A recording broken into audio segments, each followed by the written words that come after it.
আমাদের হাতে আলাদিনের প্রদীপ নাই, কিন্তু আমাদের হাতে 18 কোটি প্রদীপ আছে আলহামদুলিল্লাহ। আমরা প্রত্যেকটা মানুষকে এক একটা প্রদীপ বানাতে চাই, কাউকে আমরা অন্ধকারে রাখতে চাই না। এই জন্য আমাদের প্রথম ফোকাসটাই হবে শিক্ষা এবং স্বাস্থ্যের উপরে।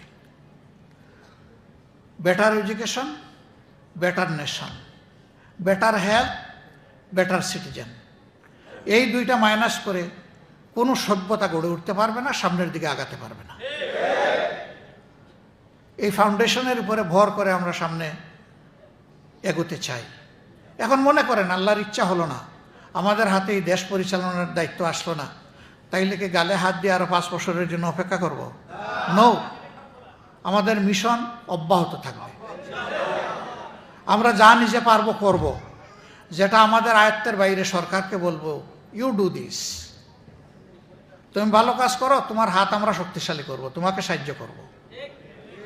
সরকার কথা শুনে না, আওয়াজ দিতেই থাকবো।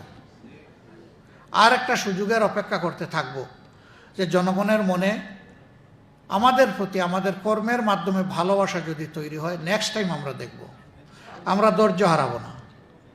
আমরা ট্রেজারি বেঞ্চে অর্থাৎ সরকারি দলে বসতে রাজি, আমরা বিরোধী দলেও বসতে রাজি। আমাদের কাছে সরকারি দল বিরোধী দল বড় জিনিস নয়, আমাদের সামনে বড় জিনিস হচ্ছে জনগণের জীবনকে পাল্টে দেওয়ার সংগ্রাম চালিয়ে যাওয়া।